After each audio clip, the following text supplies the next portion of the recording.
nila napatunayan ngang guilty si Senator Jinggoy Estrada. Ito nga ay matapos na mabalita ngayong araw na di umano'y lumipad na ito papuntang ibang bansa kasama ang ilan pang senador matapos na itimbre ni Engineer Hernandez na sangkot sa maanumalyang flood control project. Narito panoorin ang video kung paano nagkabistuhan. Of the Discayas. So maybe you can intimate to the committee what these particular inconsistencies are. Thank you, Mr. Chair.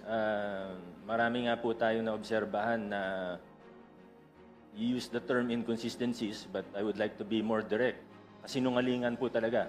At lantarang kasinungalingan naman po yung mga sinasabi nito. Hindi naman po bago sa kanila ang pagsisinungaling. Naobserbahan na po natin ito on the record and in public very many times. Sabi nga, dito sa kaso na ito, ang sinungaling ay asawa ng magnanakaw. Kaya ito po talaga yung nakikita natin. Isang very glaring na kasinungalingan ay yung kahapon po sa statement, sa sworn statement po nila, ay na 2 to 3% lang daw ang kinikita nila sa bawat kontrata. Kahit naman po hindi ka eksperto sa larangan ng construction o engineering, obvious naman po na kasinungalingan ito. Meron pa po, sabi po nila, when Senator Tulfo was questioning them, sabi niya po, minsan daw po, lugi pa daw siya. Ang bait naman po ng mga ito, kung tumatanggap sila ng kontrata sa gobyerno, nagbibid sila para malugi. No sane business person would do that. Of course, I think everyone in this room would agree. Sinasabi nila 2 to 3% yung normal, 5% daw pag sinuwerte. Pag kinumpute po natin, alam ko medyo, Mr. Chair, with all due respect, we just apply simple logic. It is already clear that they are lying. Although alam ko medyo iba kasi yung logic na ginagamit nila sa universe po nila. Pero pag tiningnan po natin logically, 2 to 3% of even 100 billion, hindi 2 to 3 billion pesos lang po ito. Sila naman po yung nagmalaki at nag-flaunt. Pinagyabang po nila yung lifestyle nila. Na sobrang sabi nga po nila sa isang interview, 11 digits. Sabi po nila, pinagyayabang nila, 11 digits. Sabi ni Ma'am Cesara, 11 digits ang assets nila. So hindi bababa sa 10 billion. Nakita po natin, isang jade lang nila sa sa office nila. 100 million na kagad yun. Yung mga sasakyan, if they paid the correct taxes, it would easily reach almost 1 billion, if not more than 1 billion. How will you afford that if you're only earning 2 to 3% profit? Sabi naman nila, wala silang private contracts. Ayaw na daw nila sa private kasi maliit ang kita. Nasa interview din po nila. So, buti na lang po ang isda ay nahuhuli sa sarili nilang bibig. Buti na lang po, ganun po sila magsalita in public at nalalaman natin ang mga katotohanan. And I don't mean to overstep, Mr. Chair. Please stop me at any time. But I would just like to, siguro hindi naman warning, pero siguro ang aking pag-igayat sa bawat isa, pati na rin sa mga mamamayang, sa ordinaryong mamamayan, na mag-ingat po tayo sa mga naririnig po natin. Alam naman po ng lahat ng tao sa kwarto na ito na may guilty na senador, may guilty na congressman, may guilty na DPWH officials, may guilty na contractor, at maaaring sa iba pang ahensya ng pamahalaan. Pero sa puntong ito, nakikita po natin, hindi lang sila basta naglalaglagan, gusto nila magulo ang kwento. Gusto nila lituhin tayo. Gusto nila na hindi na natin malalaman kung ano totoo para eventually mawawala na lang na parang bula. Magkakalituhan na tayo, hindi na natin malalaman kung anong totoo sa hindi. Magbabanggit na lang ng kung ano na wala naman silang pruweba o ebidensya. Sa mga pangalan na nabanggit niya po kahapon, naniniwala ako may iba doon, totoo. Pero hindi tayo they have to present evidence, of course. And I think we really have to be careful because in our experience with them, in my experience with them, Mr. Chair, these are people who are really capable of lying without batting an eyelash. So we have to be very careful in how we proceed. Thank you, Mr. Chair. Mr. Chair. Natulog naman po kayo ng maigi. May aircon naman po dun sa Senado, so nakatulog naman po ako. You're under detention in the Senate. Tama po ba? Yes po, dahil lang po sa pagsagot ko ng tama at totoo. Kaya po ako na-detain. Dito sa aming pagdinig, basta sumagot ka lang ng tama at totoo, hindi ka madidetain. Dahil lahat ng pumupunta dito sa House of Representatives, as long as they're saying the truth, they will always be protected. Tama po ba? Naintindihan niyo po? Please answer. Opo, Your Honor. Sa pagpunta niyo dito, Engineer Bryce, meron ho kayong prepared statement? Meron po. Can you, did you submit it to the committee? Hindi pa po, Your Honor. Bakit po? Are you willing to submit the same before this committee?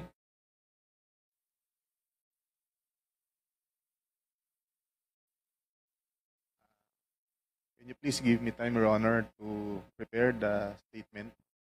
Mr. Chair, he's asking to confer with his counsel. Would he be allowed to confer with his counsel, Mr. Chair? Sorry, can you repeat the question? Humihingi po ng paintulot si Mr. Bryce kung pwede makausap niya yung kanyang mga abogado yata. Yes, you can confer with counsel.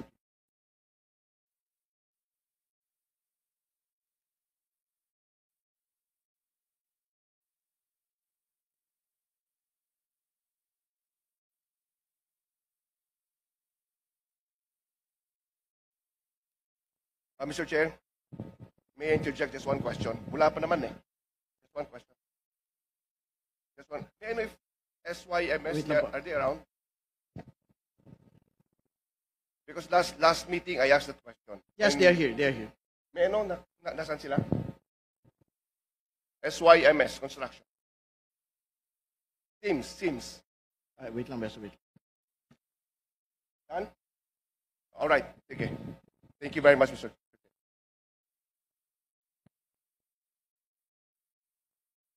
Mr. Chair, I think Mr. or Engineer Bryce is requesting to be recognized, Mr. Chair. Engineer Bryce, you may proceed. Your Honor, meron po ako nakaprepare na written statement. Pero to submit it, sana mabigyan niyo po kami ng konting panahon pa po. When you say a written statement, ito yung handwritten, Yes, it is handwritten, Your Honor. hindi notaryado.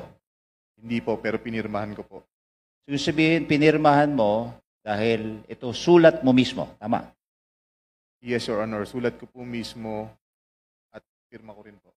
Okay. Parang ano to eh. Parang holographic will. Sorry Hindi, not directed to anyone. But, totoo naman.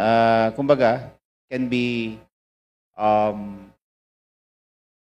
accepted in any courts of law dahil signed by a person, handwritten, and signed by him. Tama po ba, Profesora Luistro? Tama po ba? But please continue, Mr. Bryce. Kailan ho kayo pumasok sa District Engineering Office doon sa Bulacan? Nag-start po ako sa Bulacan First Engineering District noong 2012 po. 2012. At nung una kang pumasok, ano yung iyong, kumbaga, kasangkapan doon or position? Entry level po ng permanent position, isa po akong Engineer 2 as inspector po. And ngayon, bago ka natanggal sa pwesto, ano yung inyong posisyon? Naging OIC District Engineer po ako for 1.5 months po. So, 2012 ka pumasok at at present, you were OIC District Engineer. Tama po ba? Yes po, bago po ako ma-relieve OIC District Engineer po ako. Karaniwan ba yon na ganun kabilis ma-promote sa pwesto? Hindi po. Usually po, marami nga po nag-retire as Engineer 2, Engineer 3 lang po. Paano ka na-promote ka agad bilang District Engineer? Actually po, kung papayagan niyo po akong magkwento. Sige, you may go ahead, please. As long as totoo ang iyong kwento. Opo. 2012 until 2021, isa po akong ordinary engineer. Engineer 2 po. 2019, dumating po si dati kong boss, Engineer Alcantara, sa District Engineering Office as our district engineer. Nakita ko kung gaano siya ka-authoritative. Nakita ko kung ano yung gusto niya, ang gusto niya, which is yung sinusunod siya, ginagawa lahat ng gusto niya. So for me, masakit man tanggapin, kailangan kong sumipsip sa boss ko. So ginawa ko lahat ng sinabi niya, lahat ng gusto niya, sinunod ko. So in short, pinagkatiwalaan niya ako. Ako ang ipinromote niya ng 2021, ginawa niya nirecommend niya ako as maging hepe ng construction section. And then 2022, ginawa niya rin po akong assistant district engineer. Although hindi po siya ang nag-a-approve, siya po ang nagre-recommend kung sino ang dapat na ma-promote. And then nung 2025 nga po, actually matagal na po siyang gustong i-promote eh. Ang tinatanggihan niya po ito kasi ayaw niya pong umalis ng Bulacan. So ang ginawa niya pong bargain dito is kung gagawin siyang assistant regional director, dapat ako ang district engineer para kontrolado niya pa rin po ang opisina. Your Honor. May nasabi ka na lahat sinunod mo and that was the consideration why you were promoted in that position. Tama po ba? Yes, Your Honor. Ano yung sinabing sometimes masakit sa kalooban mo pero sinusunod mo lahat ang kanyang inuutos? Sa opisina po, lahat ng iutos niya. Hindi po ako kumikilos na hindi niya alam at hindi niya iniuutos sa opisina. At sa labas po ng opisina, holidays, weekends, pag tinawag niya ako, pupunta ako. There's a time nga po na malapit na po ako sa bahay namin. Then tinawagan niya ako, pumunta ka dito sa Soler. Maglaro tayo. Hindi na po ako pumasok sa gate ng bahay namin, bumalik na po ako agad, sumunod na po ako sa kanya. At to add, Your Honor, September 7 is very special to me and my wife. Ito po yung nagkakilala kami. So dapat, yun yung kasal namin. Kaso, natapat po na birthday niya. So, pinabago niya yung date ng kasal namin. Pinagawa niyang i-move mo na ibang araw kasi hindi pwedeng wala ka sa birthday ko. So, ganun ka-personal. Nag-away pa kami mag-asawa. Well, nakausap ko naman siya para mag-move kami ng date para sa boss ko. What you're saying before this committee is ganun ka ka-close sa kanya. Kumbaga, sanggang dikit. Opo. And nasabi mo kanina na mapopromote sana siya bilang Assistant Regional Director sa Bulacan. Bakit ayaw niya? Sabi mo, parang ayaw niya ma-promote at gusto niyo pa rin ma-retain as DE. Can you please explain to us dito sa committee? Kasi ito na po, lagi niya pong sinasabi sa amin, hindi naman po sa akin lang. Pag nagmi-meeting kami, staff meeting ng office niya, ito na yung comfort zone niya. Taga dito na siya. Malaki po ang pondo ng opisina namin. Speaking of pondo, ito ba yung pinagkukunan ng mga proyekto na kung saan ito na yung subject ng controversy or ghost project sa Bulacan? Tama po ba? Yes po, Your Honor. Some, not all. Some are. Yes po. Tama po. Kahapon, dedirektahin na kita dahil ikaw ang itinuro ni Sally Santos ng SIMS na kung saan yung mga kahon, ang laman na ipera, kayo idinideliver. Tama po ba? Yes, Your Honor. Sa office ko po, dinadala ni Sally Santos lahat ng pera na nakakahon. When you say sa office mo, dinadala lahat yung pera. Can you tell us, before this committee, kung gaano nakalaki ang dinalang pera ni Sally Santos sa office mo? Mula po nung 2022, billion na po. 2022, Yes po, Your Honor. billion. Saan napunta yun? I mean, sa'yo lang lahat? Your Honor, hindi po. Lahat po ng dinedeliver ni Sally Santos na pera na nakakahon, wala po akong ginagalaw doon. Yun po ay pinakukuha rin ng boss ko sa opisina ko. Kaya lang po doon pinapalagay kasi wala pong taong umaakit doon sa opisina ko. Wala po akong katabing opisina doon. Napakasanto mo naman. Yung bilyon na hindi nababawasan at wala ka man lang party doon. Mula 2022. Teka muna. 2022 hanggang anong taon? Yung bilyon na yon? 2025 po. 2022 to 2025. Okay. So sabihin na natin, deliver sa opisina mo, para kanino yon? Para kay District Engineer Henry Alcantara. Alam mo, Engineer Bryce, sabi ko sa'yo, itong committee na to, you can only be protected if you will say the truth. Naintindihan mo po ba? Yes, Your Honor. Pag sinabi mo kay Engineer Bryce, yung lahat na yon napunta kay Engineer Bryce? Kay Engineer Alcantara po. Engineer Alcantara, sorry. Hindi ko po alam kung sa kanya napunta lahat yon, pero siya po ang nagpakuha lahat ng pera na nakakahon na yon. Imposible naman na lahat lang yon kay Engineer Alcantara. Magpakatotoo ka dito sa ating committee ba? May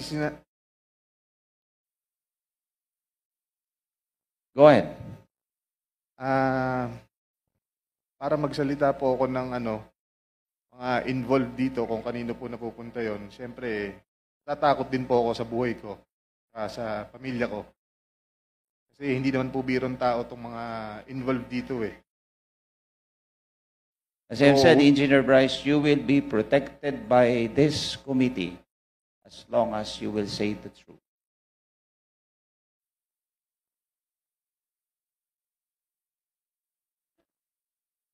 Pwede po bang huwag nyo na ako ibalik sa Senate, Your Honor? Kasi may mga involved pong senador dito. At hindi ko po alam ang magiging kapalaran ko pag binalik nyo ako doon. Magsalita ka muna. And this committee will assure you that you will be protected. Your Honor, parang mas kailangan ko po muna ng assurance nyo bago ako magsalita. Can I have a 1-minute recess, Mr. Chair? Meeting suspended. So the previous question of Engineer Hernandez is an assurance of safety and security. The committee commits to your safety and the safety of your family. We will coordinate with the Senate Blue Ribbon Committee to ensure that you may remain with the House. So within the day, we will speak with our Senate counterparts to make sure that you will remain with the House for as long as needed. Thank you, Your Honor.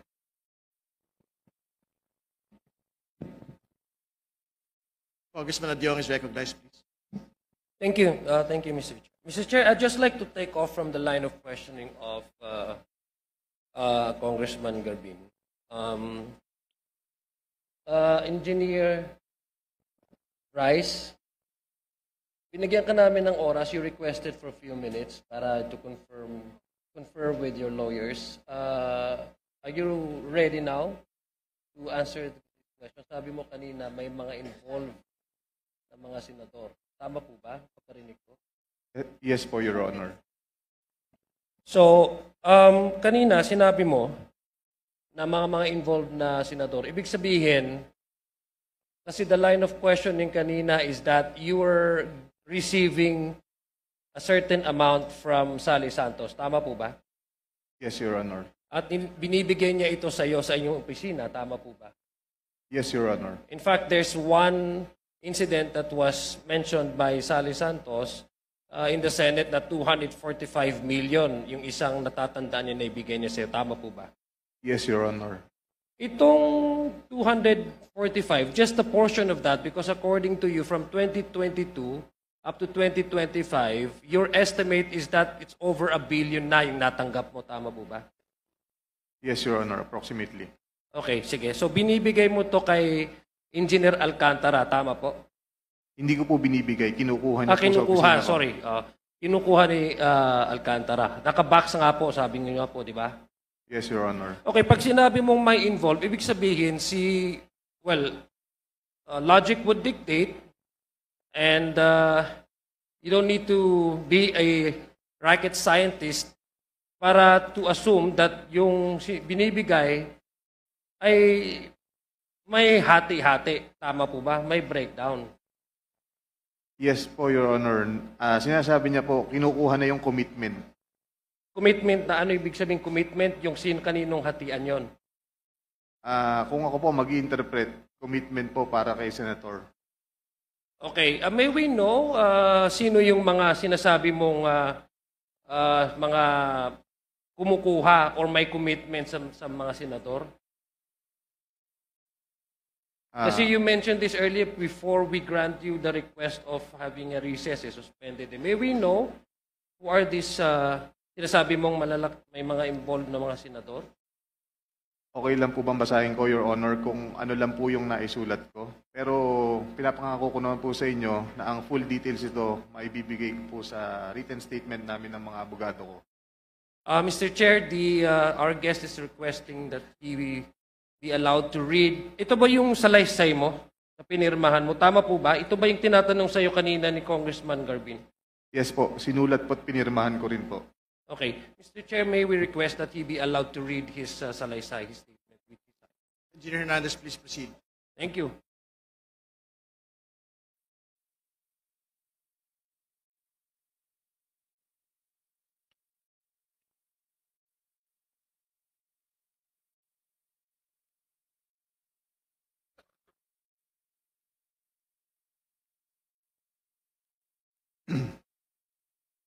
Good morning, Your Honor, Mr. Chair.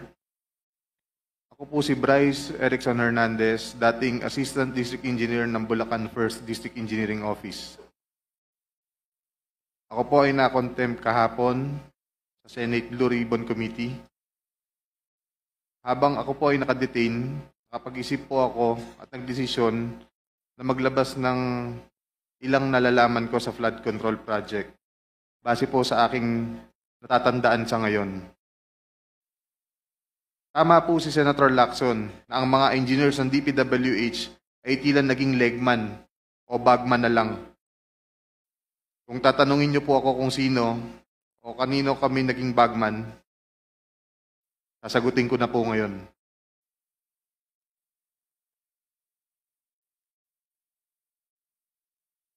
Sabi ni Senator Marcoleta kahapon, ligtas ka na. Hindi po ito totoo. Si Senator Jinggoy Ejercito Estrada, Senator Joel Villanueva, Yusek Robert Bernardo, at D. Alcantara. Si Senator Jinggoy po ay nagbaba ng 355 million ngayong 2025 sa mga ilang projects sa Bulacan.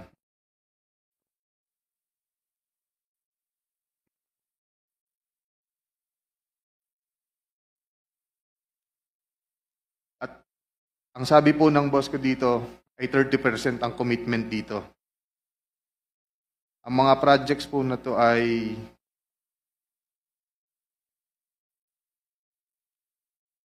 construction of flood mitigating structure with pumping station and floodgate phase 3 sa Hagonoy, Bulacan.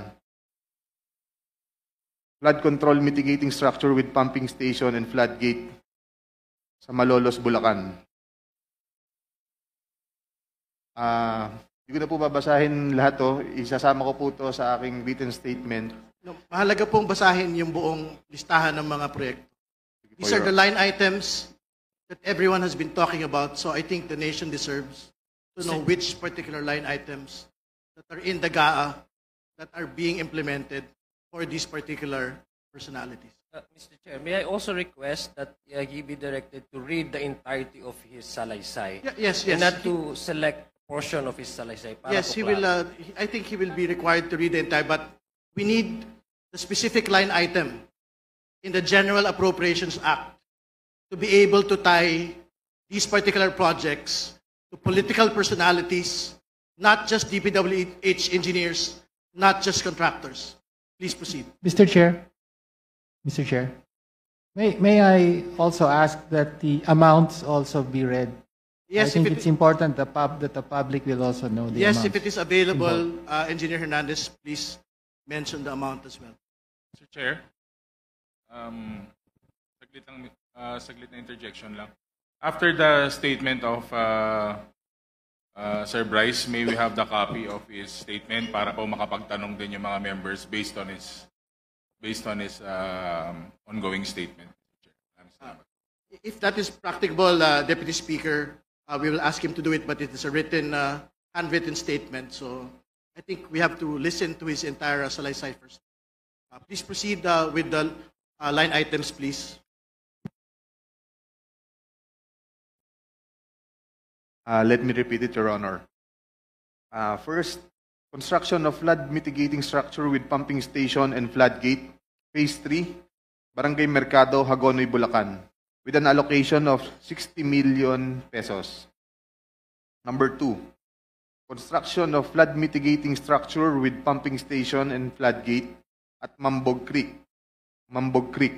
Phase 3, Malolo City, Bulacan, with an amount of 45 million pesos. Construction of flood mitigating structure with pumping station and floodgate, Phase 3, Barangay Iba, Hagonoy, Bulacan, amounting to 60 million pesos. Construction of flood mitigating structure with pumping station at Calero Creek, Phase 3, Malolo City, Bulacan, with an amount of 50 million pesos. Construction of flood control structure including pumping station and floodgate, Phase 3, Barangay Mayto, Kalumpit, Bulacan, with an amount of 60 million pesos. Construction of flood mitigation structure with pumping station and floodgate at Barangay Santo Rosario Creek, Phase 3, Malolo City, Bulacan, with an amount of 40 million pesos. And last, construction of flood mitigation structure including pumping station and floodgate, Phase 3, Barangay Carillo, Hagonoy, Bulacan, with an amount of 40 million pesos. And all of that with a total of 355 million pesos, Your Honor. This is supposedly the allocation of which political personality? Senator Jinggoy Ejercito Estrada po, Your Honor. Thank you for the clarification. You can proceed with reading the handwritten statement. Chair, may I continue? Let him finish the handwritten statement. Tapos lang po yung handwritten statement ng pagbasa. Nagbaba po si Senator Jinggoy at ang kanyang SOP dito ay 30%. As per our District Engineer Henry Alcantara. I-deliver ito nung lumabas ang mga item na to sa GAA. Mga driver namin sa DPWH Bulacan First ang nag-deliver sa kausap nila. Si Christian Santiago at saka si Andre Balatbat. Galing din ito sa utos ni D. Alcantara. Noong 2023 naman, ay naglabas ng 600 million si Senator Joel Villanueva at ang SOP nito ay 30% din. If I'm not mistaken, sorry. Pwede kong sabihin ko po kung anong mga projects to, mga line item din. Please proceed with disclosing the line items so the nation may able to tie the line item to the political personality involved. First, rehabilitation of flood control structure along Balagtas River, Barangay Panginay, Tuwawa, Phase 3, Balagtas, Bulacan, with an amount of 75 million pesos. Construction of Bukawi River Flood Mitigation Structure, Station 12, plus 589 to Station 12, plus 739, at Barangay Bambang, Bukawi, Bulacan, with an amount of 75 million pesos. Construction of Bukawi River Flood Mitigation Structure at Station 4, plus 204 to Station 4, plus 354, at Barangay Turo, Bukawi, Bulacan, with an amount of 75 million pesos.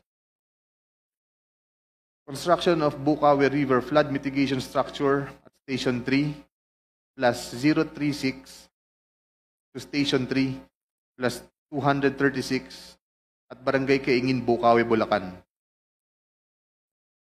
Construction of this also has an amount of 75 million pesos. Number 5, construction of Bukawi River Flood Mitigation Structure at Station 5 plus 466 to Station 5 plus 667 at Barangay Bunlo, Bukawi, Bulacan, with also an amount of 75 million pesos. Construction of Balagtas River Flood Mitigation Structure at Station 3 plus 533 to Station 3 plus 683 at Barangay Santol, Balagtas, Bulacan, with an amount of 75 million pesos also. Construction of Balagtas River Flood Mitigation Structure at Station 7 plus 654 to Station 7 plus 804 at Barangay Dalig, Balagtas, Bulacan, also with an amount of 75 million pesos. And last is the construction of Balagtas River Flood Mitigation Structure at Station 14 plus 124 to Station 14 to 200 plus 274 at Barangay San Juan, Balagtas, Bulacan, also with an amount of 75 million pesos, and all in all with a total of 600 million pesos. Can you state again for the record the total amount, and that this is the projects for which particular political personality? 600 million pesos last 2023 from Senator Joel Villanueva. Thank you. Please proceed with your handwritten statement. At ang SOP nito ay 30% din.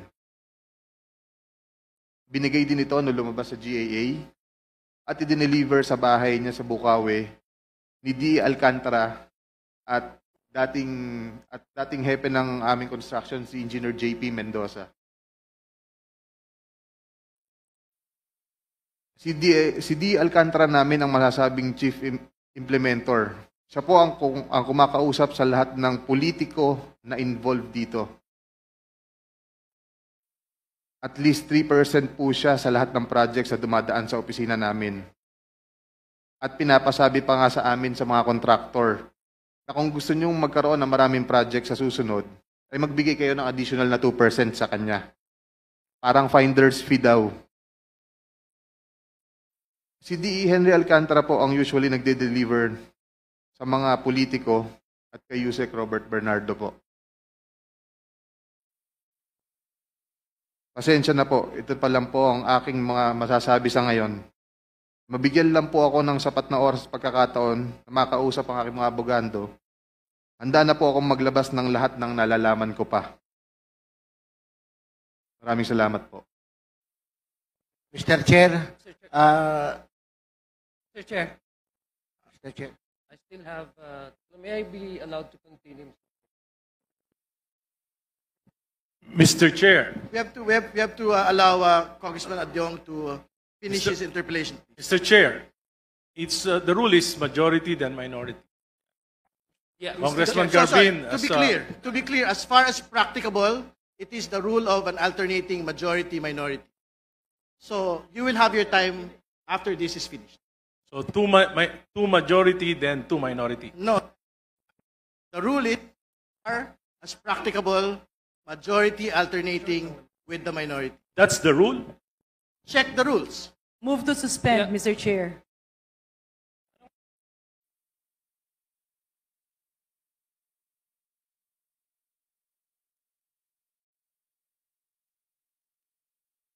Thank you. para naman, Mr. Chair, hindi tayo magmukhang because we don't also want just as mere allegations, no? We just want to know from our guest, Bryce, do you have a circumstantial evidence that can prove your allegations as indeed these arrangements ay nangyayari? Meron ka bang pruweba, halimbawa, na text man lang or usapan or para at least just to make sure, no, for fairness sake? Your Honor, regarding sa mga text messages, wala po. Lahat po ito, sinasabi po ng aking boss sa akin. Okay, Ganun, si Alcantara. Kagaya nga po ng sabi ko, ganun po ako kaklose sa kanya. Lahat po ng transaction sinasama niya. Thank you. Mr. Chair, did we invite Engineer Alcantara? Engineer Alcantara is here. Okay. Mr. Chair, may I continue? Mr. Chair, kanina sinabi mo sa unang tanong ng aking kasamaan dito, si Congressman Garbin, na lahat ay kontrolado ni D.E. Alcantara. Tama ba? Na he wanted you to be his assistant district engineer. Kasi gusto niya kontrolado lahat. Tama ba, Bryce? Yung pagkarinig ko. Yes po, Your Honor. Thank you. Gusto ko lang malaman itong connection with the Sims Construction. Anong year po kayo naging back chairman? Ibig sabihin, si Engineer Alcantara din po ang nagtalaga sa iyo na maging back chairman. Yes, Your Honor. Okay. Ako ang nag-recommend. Okay, siyang nag-recommend. Kasi gusto niya, kontrolado niya lahat, kaya nga nandyan ka, yun ang gusto mong sabihin, di ba? So, anong year ka naging back chairman? Kasi, Mr. Chair, I want to know, yung sa base po sa salaysay ni Sally Santos, ito po yung mga ghost projects sa Bulacan na panalunan po ng Sims Construction, Wawaw Construction, ay yung isa pa, Mr. Chair.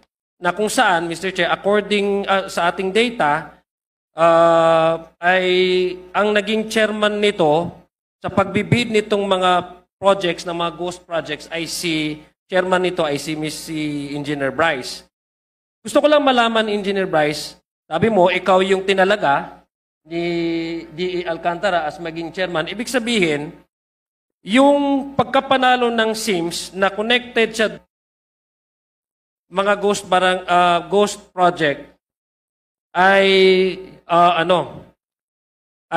yung pagbibid nila ay according to Sally ay pre-arranged na, kumbaga, siya nang mananalo. Tama po ba? Yes po, Your Honor.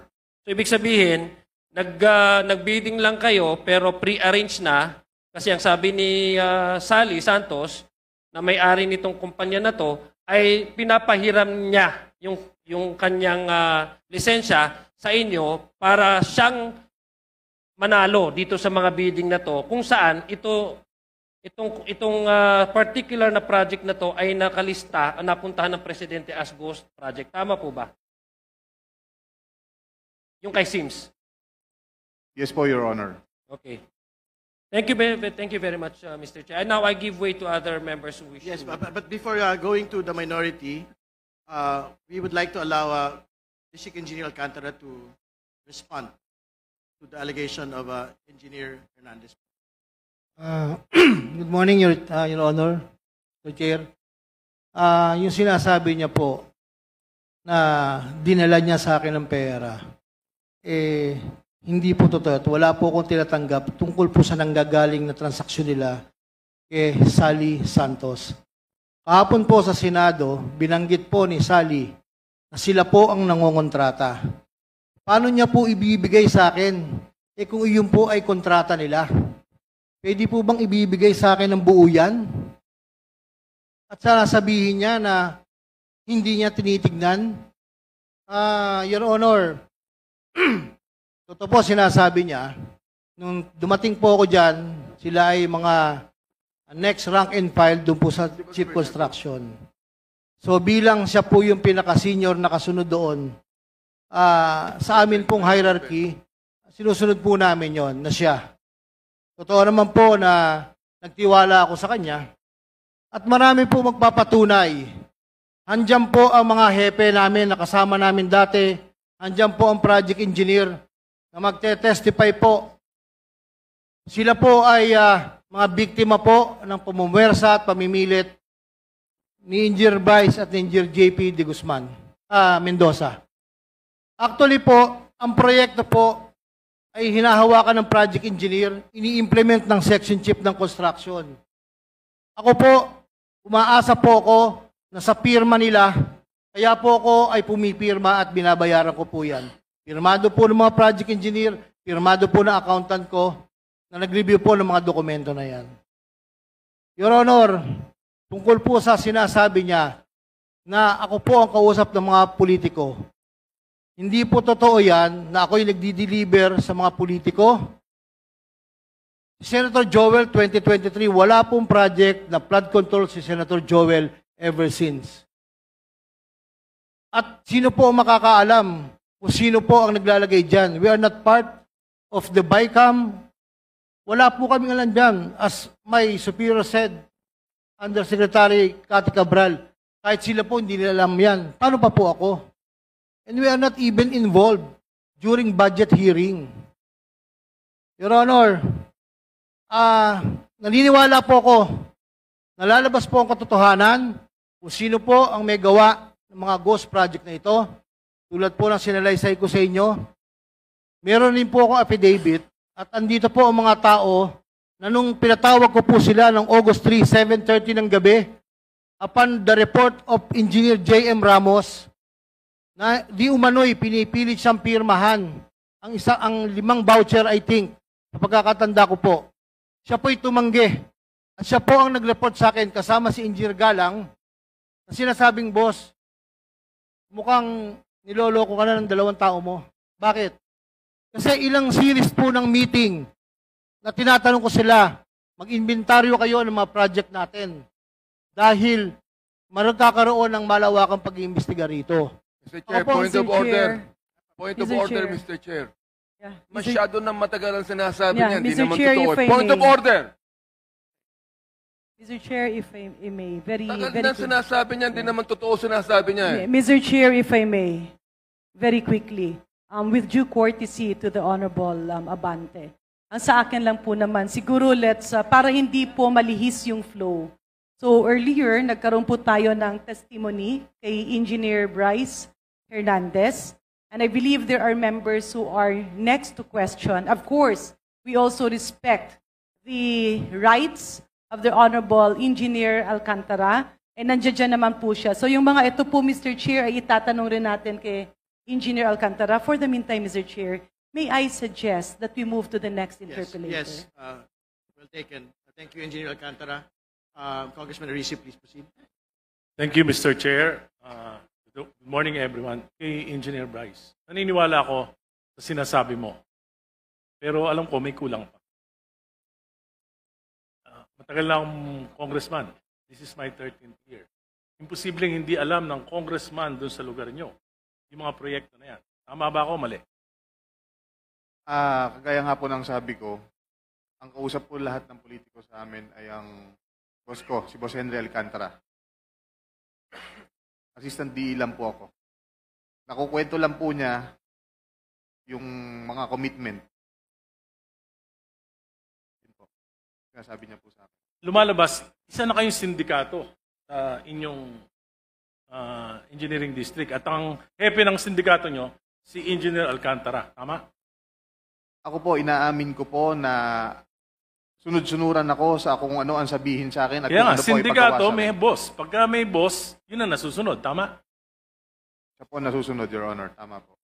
At lahat nung personnel doon ay kasabwat na ng sindikato. Lahat po sumusunod sa kanya. If I may po, meron pong instance na 2019, pagdating niya pa lang po, meron pong hepe doon ng sumalangit na waang kaluan ni Engineer Dalmacio Cruz na pinloating niya kasi hindi sumunod sa kanya. So, nag-early retirement na lang to. At saka rin po nung 2022 or 2023, meron pong isang nagngangalan na Engineer Cherry Natividad ang hindi pumirma sa plano na pinapipirmahan niya. Dahil alam nung engineer na yun na magkakaproblema. So ang ginawa niya, inalisan niya po ng project, naka-floating po, nagta-time in ng 8 to 5 o'clock ng hapon. So na yung moral ng engineer, sa tingin ko, in my own opinion, is nasira. So nag-resign na lang din siya. Sa pagkakaalam nyo, dahil malapit kayo, sino po sa Department of Public Works and Highways yung kanyang patron? Sa pagkakaalam ko po, si Engineer Yusek Robert Bernardo po. Si Yusek Robert Bernardo. Yes, Your Honor. Yun ang kanyang patron. Opo. Dahil magkasama po sila dati sa Los Baños, Laguna pa, way back 1997 yata, as per kwento ng boss ko. And then nagkasama din po sila sa Manila City Hall. Panahon po ng ating mahal na Pangulong Erap Estrada nung naging mayor po siya doon. Ano po ang posisyon ni Yusek Bernardo sa City Hall ng Maynila? Siya po ang city engineer. Okay, salamat po. Gusto ko tanungin si Yusek Cabral. Na po si Yusek Bernardo, nung pumutok po itong issue na ito, ay nag-retire na kaagad si Yusek Bernardo. Tama po. Sa pagkakaalala ko po mga... August 15. Parang, Tama po. you may be right, Your Honor. Ito pong mga proyekto na ito, programang ito, na napakalalaki. Sa tagal ko sa Kongreso, hindi naman nangyari ito. Would you confirm that? Yung mga ganitong kalalaking proyekto na nanggagaling sa insertions, hindi naman po nangyayari na ito. Yes, Your Honor. Sa pagkakaalam nyo, yung mga insertions na ganito kalalaki, saan ang gagaling yung program of work kung hindi naman dumaan sa Department of Public Works? Your Honor, lahat po ng program of work ay nanggagaling at ginagawa ng district engineering offices at o regional offices, Your Honor. Kanila po nanggagaling lahat. Subalit, nung nakaraan po, si Secretary Bonoan na nag-testify dito, sinabi niya, hindi niya alam kung saan ang galing kung paano nalagay yung mga insertions na yon sa ating pambansang budget. Sa bicameral po siguro ang tinutukoy niya, Your Honor. So bicameral, of course, there will be a basis for these insertions. Ano yung mga basis? Saan manggagaling yon? Kung hindi nyo alam kung saan galing yung mga insertions na yon, paano nyo malalaman na yung mismo mga plano ay galing din sa inyo? I would not know, Your Honor, kung paano ho nagkakaroon ng insertion after the NEP. I would trust the wisdom of Congress up to the bicameral conference. Ang trabaho lang naman po ng DPWH ay implement ng tama yung mga proyektong lalabas sa General Appropriations Act. Regardless, ang pananaw ko po, kahit po anong funding source, ay dapat pong ma-implement ng tama po yung proyekto. Hindi po substandard at lalong-lalo na pong hindi ghost project, Your Honor. Pag lumabas na po yung GAA, makikita nyo na yung mga proyekto. Hindi ba tatanungin ng department, saan galing itong mga proyekto na ito at sino yung gumawa ng mga programa na ito? Sa amin po, Your Honor, hindi po pagka na-release na po ng Department of Budget and Management yung GAA, o kaya yung SARO, yun po ay binababa na namin sa implementing office, Your Honor. Without checking whether these projects are viable, feasible? Your Honor, ang mandato po ng implementing office ay implement kung ano yung nasa General Appropriations Act, Your Honor. So, ang gaya po ng sinabi nyo, lahat ng mga pumasok under insertions, hindi nanggaling sa Department of Public Works. Hindi po kami, wala po akong alam. I do not know kung paano po saan nag-emanate, kung ano po yung source. Will anybody in the DPWH would know that? I don't think, Your Honor, because we are not the Department of Public Works and Highways is not part of the deliberation after,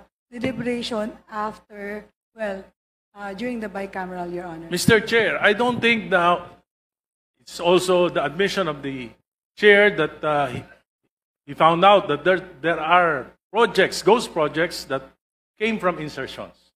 And the only ones who would know that are the chairman of the Committee on Finance of the Senate and the Committee on appropriation of the House of the 19th, 18th, and 17th Congress.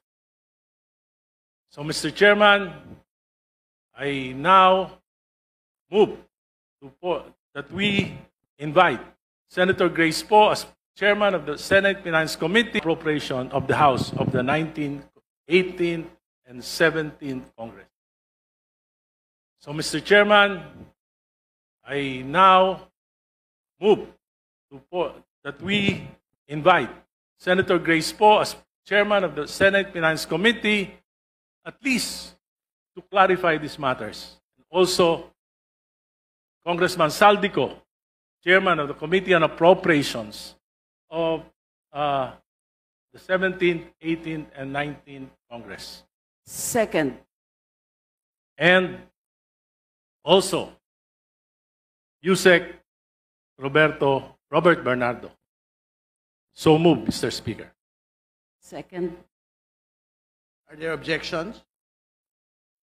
No, but to be very clear, as soon as the Ghost Project in Plaridel, Bulacan, relating to the 2024 General Appropriations Act, which was deemed a congressional insertion, has been raised last week. An invitation to Congressman Zaldico has already been given to him. And this has been received by his office, I think, Friday of last week. So maybe we would want to restate the motion to just cover the others, please. So if we have already invited Congressman Saldico, I move that we invite Senator Grace Poe and Yusek Bobby Bernardo. So moved, Mr. Speaker. It has been seconded. Are there objections? Hearing none, the motion is approved. Mr. Chair, very quick interjection, just for clarity. Mr. Chair, palagi kasing nauulit-ulit na nasasabi ang word na insertion. Just for the public consumption, napapasok po siya para siyang errata inside legislative houses. Ang ibig po sabihin ng insertion ay may ipinasok, but it actually comes in the form of an errata or an amendment. Just for order, Mr. Chair, and to avoid confusion, ang insertion ay pwedeng or errata or amendment, ibig sabihin may nakita kang project, hindi kailangan, redundant, or possibly ghost, ay itutumbok mo at ililipat mo dun sa kailangang proyekto. Just to make that clear. And when we say Congress insertion, that covers the House and the Senate. When we say galing lang dito sa House of Representatives, we call it a House insertion. And kung naman sa Senado, it's a Senate insertion. But basically, the real term this is errata o amendment. May binago ka dahil may nakita kang hindi kailangan at inililipat dun sa mas kailangan. So it's part of the check and balance. Maraming salamat, Mr. Chair. Mr. Chair. All right, thank you. Insertions is not illegal per se. It's a regular thing in Congress. I've been here for 13 years. Okay naman yan. Kaya lang po dito sa 3 taon na nakaraan, yung insertions po parang napakalaki. 1 trillion mahigit yung nabago, nadagdag, na-divert. Kaya lumutang itong ganitong kalaking problema. Para pong greed gone wild. So, palagay ko po, dapat talaga nating imbestigahan itong bagay na ito. If we would really want to be credible, this investigation to be credible to the people, palagay ko, dapat wala tayong santuhin. Gaya ng sinabi ng chairman, whether senador, whether congressman, DPWH, pag nakikita ko si Engineer Alcantara, medyo umiinit talaga ulo ko eh. Salamat po. Thank you. Before